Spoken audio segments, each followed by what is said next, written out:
नमस्कार मित्रों, स्वागत है आपका हमारे online YouTube channel SRM educate. मैं संतोष कटियार आपका स्वागत करता हूं, अभिनंदन करता हूं हमारे online YouTube channel SRM educate पर। कैसे हैं आप लोग? उम्मीद करता हूं घरों में होंगे, सुरक्षित होंगे और ठीक होंगे। मित्रों, जैसा कि मैं आपको बता चुका हूं कि प्रकृति ने इस वैश्विक महामारी के समय हमको सिर्फ समय दिया और इस समय का सही सदुपयोग करना एक कॉम्पिटिटर के लिए बहुत ही आवश्यक है। मैं उम्मीद करता हूं कि आप अपने घरों में आपने सोच रखा होगा कि इन 3 महीनों में, इन 4 महीनों में जो हम अपना समय व्यतीत कर रहे हैं, इस समय में हमको क्या तैयार करना है, किस प्रकार से तैयार करना है, उसी में SRM educate online YouTube channel आपका सारथी बना हुआ है। SRM यूट्यूब चैनल की समस्त टीम शिक्षक आपके सारथी हैं और आपको विजय दिलाने के लिए प्रतिबद्ध हैं, जो कि बहुत ही निष्ठावान तरीके से आपको भर्ती परीक्षाओं से संबंधित मटेरियल प्रोवाइड करा रहे हैं। अब आइए, जैसा कि आपने देखा, राष्ट्रपति की सीरीज चल रही है मेरे द्वारा, संतोष कटियार, और इसका एक पार्ट हो चुका था और दूसरा पार्ट भी हो चुका है। अब मित्रों, अगर बात की जाए, हमने राष्ट्रपति के निर्वाचन को देखा। हमने राष्ट्रपति के निर्वाचन के साथ साथ वो तमाम प्रकार की चीजें देखी कि राष्ट्रपति शपथ लेने के बाद कैसे काम करेगा, कैसे हटेगा राष्ट्रपति, किस प्रकार से राष्ट्रपति के चुनाव की रीति है, तमाम प्रकार की बातों की चर्चा कर चुके हैं। जैसा कि अगर हम थोड़ा सा रिपीट सेक्शन में जाएं, तो रिपीट सेक्शन में मित्रों हम आर्टिकल 52, आर्टिकल 53, 54, 55, 56, 57, 58 और 60, इन आर्टिकल्स को मित्रों हम लोग देख चुके हैं। और ये वे आर्टिकल हैं जो आपके all one day examination and PCS pre, UPSC pre, यहां पर आपको क्वेश्चन देखने को मिलते हैं। अब बात आती है कि बचे हुए आर्टिकल को कैसे समझा जाए, क्योंकि हमने राष्ट्रपति को पूरा एक कहानी के रूप में समझाने की बात की है और उम्मीद करता हूं आप लोगों को अच्छे से समझ में आ भी रही होगी। अगर अब बात की जाए, आज का जो सेगमेंट है हमारा, वो एक ऐसा सेगमेंट है जहां पर हम ये जानेंगे कि राष्ट्रपति के पद की शर्तें क्या क्या होती हैं, और हम ये भी जानेंगे कि राष्ट्रपति पर महाभियोग की प्रक्रिया किस प्रकार से लाई जाती है और किस प्रकार से राष्ट्रपति अपने पद से हट जाता है। इन तमाम प्रकार की बातों पर हम चर्चा करेंगे। उससे पहले कि मैं आपका दोबारा स्वागत करता हूं हमारे ऑनलाइन यूट्यूब चैनल पे, और जल्दी से जल्दी वीडियो को शेयर कर दीजिए, लाइक कर दीजिए, और जितने भी नए स्टूडेंट हमारे इस वीडियो को देख रहे हैं, हमारे चैनल को सब्सक्राइब करें, ताकि आपके पास हमारे द्वारा दी जा रही वीडियोस सही समय पर पहुंच सके। जल्दी जल्दी वीडियो को शेयर कर दें, पेन और कॉपी उठा लीजिए, एक शॉर्ट नोट्स बनाते रहिए, जो कि आपके आगामी भर्ती परीक्षा में आपके लिए एक रामबाण साबित हो सकता है। आइए अब शुरुआत करते हैं हम, जिसमें हमारा पहला आर्टिकल होगा आर्टिकल 59। जी हां, आज मित्रों ये भी चर्चा होगी कि राष्ट्रपति का भवन मात्र दिल्ली ही नहीं, हैदराबाद में भी है। आज इस बात पे भी चर्चा होगी। कई एक ऐसी बात है, वो तो मैं यहां पर आपको दिखाऊंगा। आइए पेन कॉपी उठा लीजिए और सबसे पहला आर्टिकल डालिए आप, आर्टिकल 59, राष्ट्रपति के पद हेतु शर्तें। आइए शुरुआत करते हैं।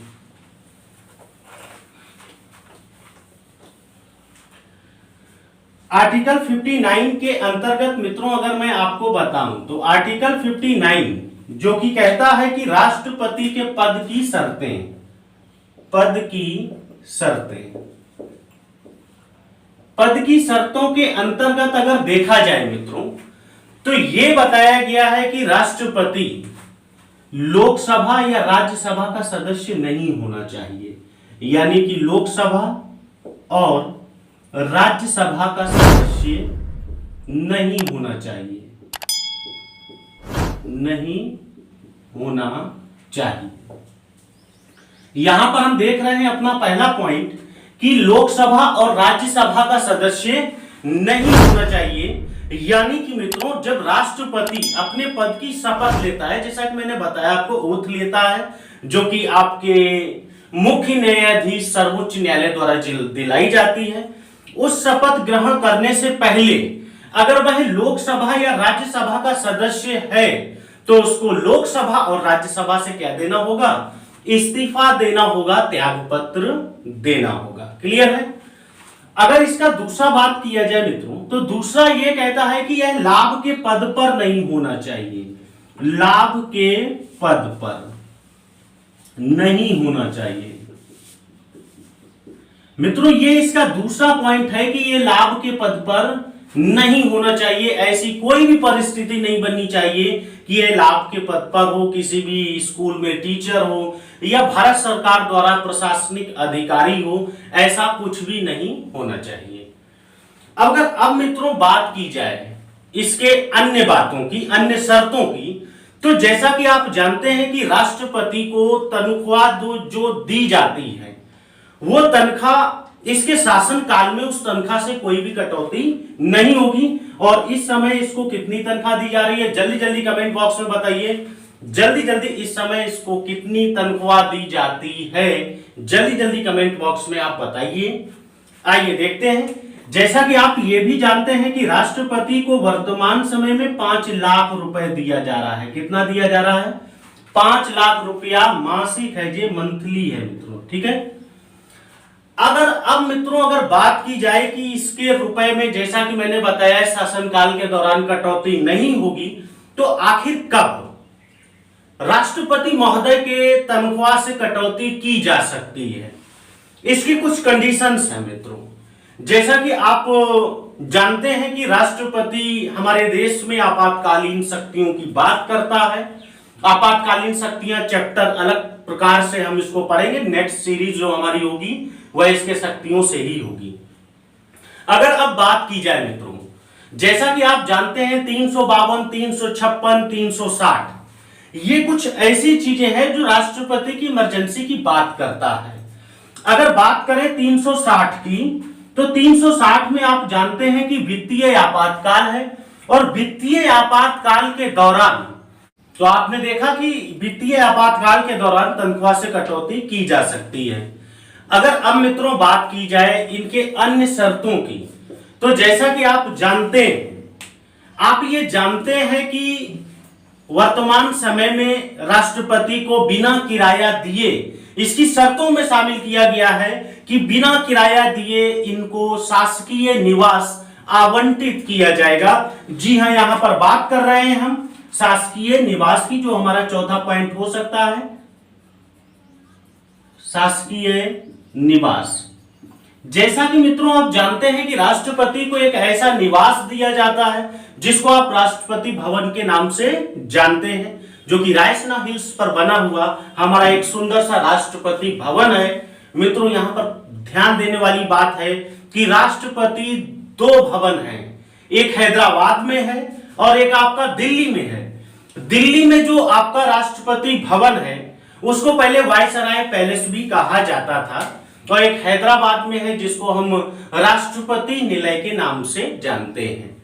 तो ये था आपका राष्ट्रपति पद की शर्तें, आर्टिकल 59। आर्टिकल 59 में ये सारी बातें कही गई हैं। तो उम्मीद करता हूं आर्टिकल 59 बहुत अच्छे से समझ में आया होगा।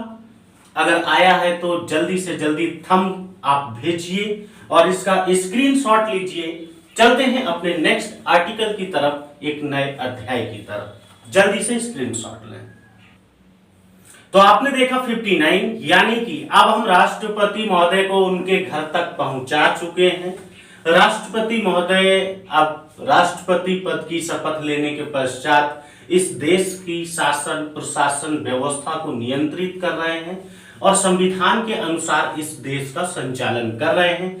जैसा कि उन्होंने शपथ में लिया था, संविधान के परिरक्षण, प्रतिरक्षण और संरक्षण की बात की थी, लोक कल्याणकारी की बात की थी, यह उन्होंने ओथ लिया था, शपथ लिया था, उसी हिसाब से यह काम कर रहे हैं। अगर काम करते करते मित्रों बात की जाए, इसमें एक छोटा सा सेगमेंट और मैं आपको इंक्लूड कर रहा हूं कि राष्ट्रपति महोदय अपने पद से हट जाते हैं। जैसा कि हम जानते हैं कि महाभियोग की प्रक्रिया है, लेकिन उससे पहले इस राष्ट्रपति का जो चुनाव हुआ था, इस चुनाव के अंतर्गत अगर कोई विवाद उत्पन्न होता है तो उस पर अंतिम निर्णय लेने की अथॉरिटी किसके पास है, आपसे यहां से भी प्रश्न पूछे जाते हैं। साथ ही साथ अगर राज्यों की विधानसभा चुनाव के समय भंग हो तो आप किस प्रकार से राष्ट्रपति की वोटिंग को कंडक्ट कराएंगे, ये सारी ही बातें जो राष्ट्रपति के निर्वाचन विवाद संबंधित तथ्यों के अंतर्गत आती है। तो देखते हैं अपना नेक्स्ट आर्टिकल, आर्टिकल 71, राष्ट्रपति के निर्वाचन संबंधित विवाद। जी हां, निर्वाचन संबंधित विवाद, निर्वाचन संबंधी विवाद।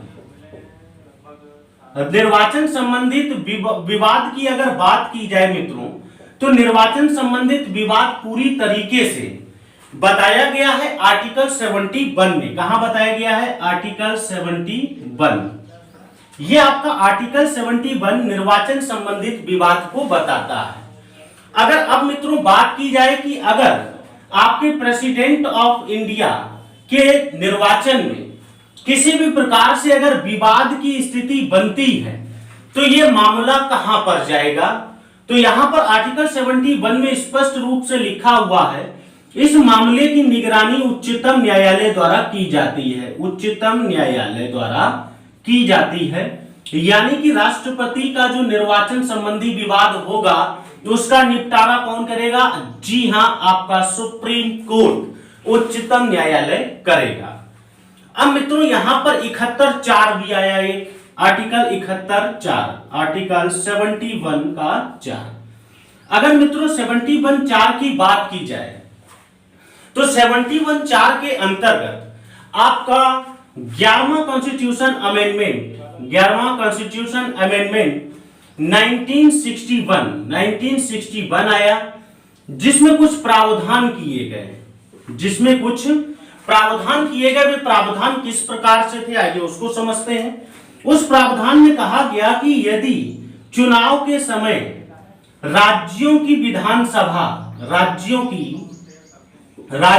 विधानसभा भंग हो तो राष्ट्रपति का चुनाव रोका नहीं जाएगा, चुनाव पर कोई असर नहीं पड़ेगा, चुनाव पर असर नहीं पड़ेगा, असर नहीं पड़ेगा। जी हां, यह बताया गया कि जैसे कि मैं आपको यहां पे स्पष्ट रूप से बताऊं कि आर्टिकल 71 में यह बताया गया कि अगर राष्ट्रपति का मित्रों चुनाव में अगर किसी प्रकार की समस्या होती है, जैसे कि मान लीजिए आपने देखा कि सन 2012 में मुलायम सिंह यादव जी द्वारा गुप्त मतदान खंडित किया गया था, जिसमें मुलायम सिंह यादव जी का जो पर्चा था, वोटिंग थी, उसको सस्पेंड किया गया था, उसको निलंबित किया गया था, उसको खत्म किया गया था।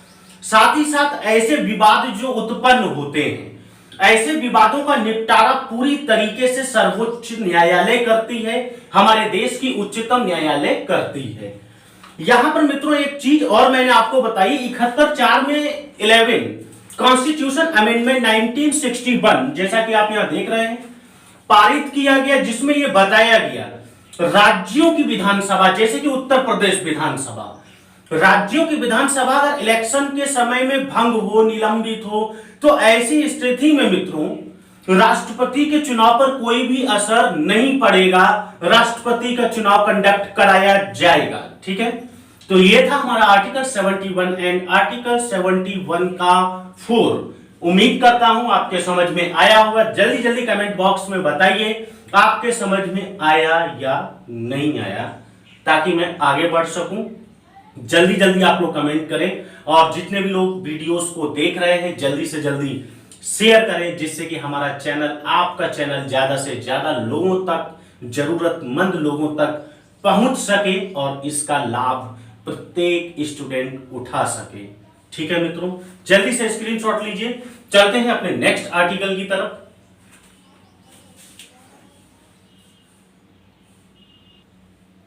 अपने लास्ट पड़ाव में हम लोग आ चुके हैं। उसके बाद जो हमारा मित्रों आज मैं बता दूंगा आपको, आप लोग ज्यादा से ज्यादा संख्या में आया करिए, क्योंकि आप ज्यादा से ज्यादा संख्या में जब आते हैं और जब ज्यादा से ज्यादा आप हमारे वीडियो को शेयर करते हैं, लाइक करते हैं, अच्छे अच्छे कमेंट्स करते हैं, तो दोस्तों आप यकीन नहीं मानेंगे, हमें बहुत ही ऊर्जा मिलती है, हमारे टीम को ऊर्जा मिलती है कुछ नया देने और कुछ नया करने के लिए। तो जल्दी से जल्दी आप वीडियो को शेयर करें, लाइक करें, सब्सक्राइब करें, न्यू स्टूडेंट्स के लिए है। आइए अब हम बात करेंगे कि राष्ट्रपति के चुनाव के विवाद को भी निपटा लिया हमने, राष्ट्रपति से संबंधित हर एक बातों को समझ लिया। हमारा जो नेक्स्ट वीडियो होगा, जैसा कि मैं बता चुका हूं, राष्ट्रपति की शक्तियों से होगा। अब हम बात करते हैं कि राष्ट्रपति पर महाभियोग की प्रक्रिया, यह महाभियोग की प्रक्रिया से आपसे 3 से 4 सवाल हर एक परीक्षाओं में, या आप कह सकते हैं कि डिस्क्रिप्टिव रूप से अगर आपके सामने लिखने को आ जाए तो आप किस प्रकार से इसकी व्याख्या करेंगे, आइए उसको समझते हैं। आज के बाद कोई भी दिक्कत नहीं आने वाली है। साथ ही साथ हम देखेंगे राष्ट्रपति का निर्वाचन स्थल यानी कि वोटिंग वेन्यू। ठीक है, आइए देखते हैं निर्वाचन संबंधित विवाद, निर्वाचन संबंधित विवाद हो गया है। हम देखते हैं अब महाभियोग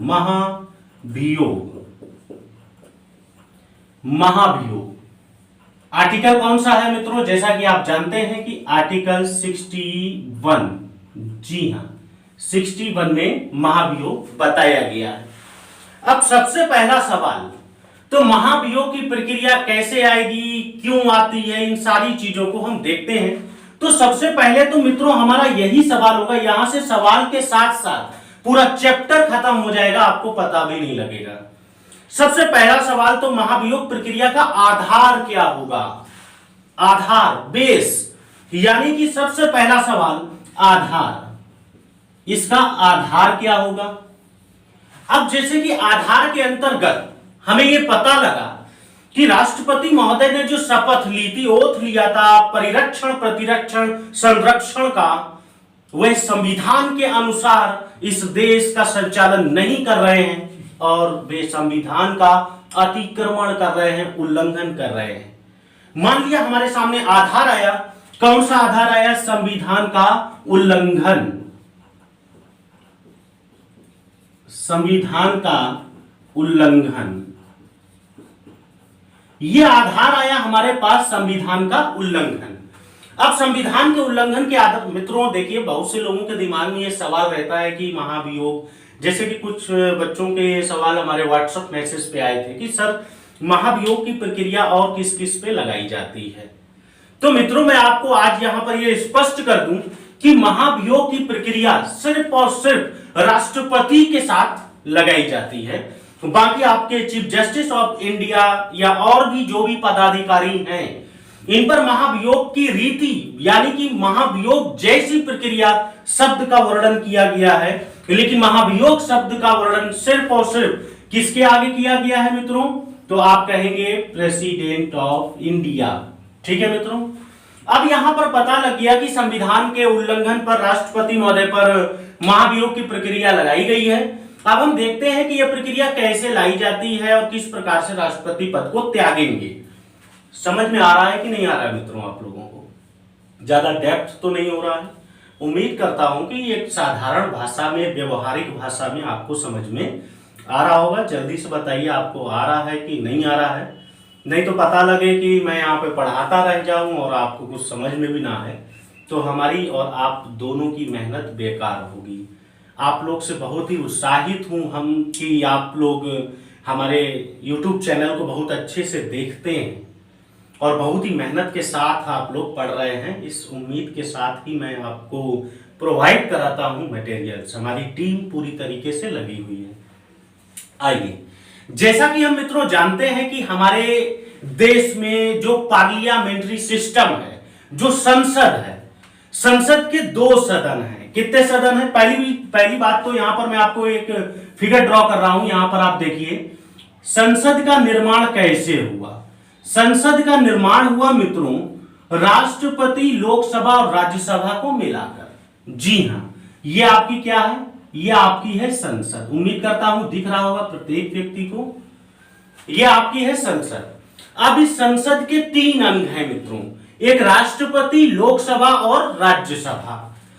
अब राष्ट्रपति पर महाभियोग की प्रक्रिया लाई गई है, तो सबसे पहला सवाल, महाभियोग की प्रक्रिया का शुभारंभ सबसे पहले किस सदन में होता है? तो अगर संविधान का उल्लंघन है और महाभियोग की प्रक्रिया लगाई गई है, तो सबसे पहले इस प्रक्रिया को लाने वाला कोई भी सदन हो सकता है, चाहे वह लोकसभा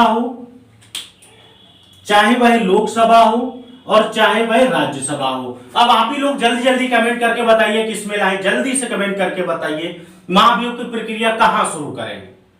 आइए, ठीक है, लोकसभा से ही शुरू करता हूं। अब जैसा कि आप जानते हैं कि लोकसभा में यह प्रक्रिया शुरू की गई, महाभियोग की प्रक्रिया शुरू कर दी गई है लोकसभा में। जब यह प्रक्रिया शुरू की जाती है तो मित्रों यहां पर ध्यान देने वाली बात है, टेक्निकल पॉइंट बनता है कि कितने सदस्य शामिल होंगे, वर्तमान के सदस्य शामिल होंगे या कुल सदस्य संख्या, यानी कि उपस्थित लोग या कुल सदस्य संख्या। इस दो पॉइंट में काफी कंफ्यूजन रहता है। आज वो कंफ्यूजन दूर करिए और एक बात ध्यान रखिए, कुल सदस्य संख्या। जी हां, यहां पर मैं आपको लिख दे रहा हूं कुल सदस्य संख्या, कुल सदस्य संख्या। जी हां, कुल सदस्य संख्या का, यानी कि कुल सदस्य संख्या का 1/4 लोग प्रस्ताव लाएंगे। क्या लाएंगे? प्रस्ताव लाएंगे कि राष्ट्रपति महोदय पर महाभियोग की प्रक्रिया शुरू की जाती है। और जैसे ही यह 1/4 लोग प्रस्ताव लाएंगे, वैसे ही राष्ट्रपति महोदय को एक सूचना भेजी जाती है और इस सूचना की टाइमिंग है मित्रों 14 दिन। कितनी है? 14 दिन। ये आपसे काफी बार पूछा गया। उम्मीद करता हूं अच्छे से ये फिगर आपके समझ में आ रहा होगा मित्रों, क्योंकि पढ़ाई करना बड़ी बात नहीं है, लेकिन क्या पढ़ना बहुत बड़ी बात हो जाती है। जी, उम्मीद करता हूं एक शॉर्ट नोट्स आप लोग तैयार कर सकते हैं। ठीक है, आइए, अब 14 दिन पहले तो यहां नोटिस भेज दिया गया राष्ट्रपति महोदय को। अब इस प्रस्ताव को लोकसभा के सदस्य 2/3 बहुमत से पारित करेंगे। कितने तिहाई बहुमत से? 2/3 बहुमत से। यहां पे भी कुल सदस्य संख्या का ध्यान रखना होगा। ठीक है मित्रों, अगर अब बात की जाए तो ये लोकसभा में 1/4 से प्रस्ताव लाया गया और 2/3 से पारित किया गया और उसके बाद ये भेज दिया गया राज्यसभा में। कहां भेज दिया गया मित्रों? राज्यसभा में। अब राज्यसभा की ड्यूटी शुरू हो गई। साथ ही साथ मित्रों यहां से एक बहुत बड़ा क्वेश्चन जन्मा और उस क्वेश्चन ने क्या रूप ले लिया कि महाभियोग की प्रक्रिया के समय इन्वेस्टिगेशन सभा कौन सी होती है? तो आप कहेंगे राज्यसभा। जी हां, इन्वेस्टिगेट करता है इसको कि जो प्रक्रिया लाई गई, जो आधार, जो बेसिस लगाए गए इंपीचमेंट के ऊपर, ये इंपीचमेंट सही है कि नहीं है, तमाम प्रकार की व्याख्याओं की जांच होती है, सभी आख्याओं की जांच होती है और राष्ट्रपति महोदय को उपस्थित होने का अवसर दिया जाता है। साथ ही साथ महोदय जी जाएं या ना जाएं, अपना प्रतिनिधि भेजें, कुछ भी संभव हो सकता है। अब ऐसी कंडीशन में इसकी जांच होगी और अगर राज्यसभा उस प्रस्ताव को जांच के बाद अगर 2/3 बहुमत से पारित करता है तो उसी तिथि से राष्ट्रपति महोदय अपना पद त्याग कर देते हैं। तो यह था मित्रों, बहुत ही अच्छे से समझ में आया होगा महाभियोग की प्रक्रिया according article 61 impeachment of president of India. अगर अब मित्रों बात की जाए, एक टेक्निकल पॉइंट और निकल के सामने आया, जैसा कि ऑनलाइन यूट्यूब चैनल पूरी तरीके से अगर आप गुणवत्ता चाहते हैं तो आपको SRM educate online YouTube channel join करना होगा, अगर आप गुणवत्ता के साथ कोई समझौता नहीं करना चाहते हैं। अदरवाइज बहुत से हमारे भाई लोग SRM educate online YouTube channel को देख रहे हैं, साथ ही साथ बहुत से यूट्यूब चैनल हैं, आप सभी को देखिए। सभी लोग अच्छा पढ़ाते हैं, मैं नहीं कहता हूं कि वो अच्छा नहीं पढ़ाते हैं, सब लोग अच्छा पढ़ाते हैं, लेकिन गुणवत्ता के साथ अगर आपको समझौता नहीं करना है तो आपको SRM educate online YouTube channel का ही सहारा का इस्तेमाल करना पड़ेगा।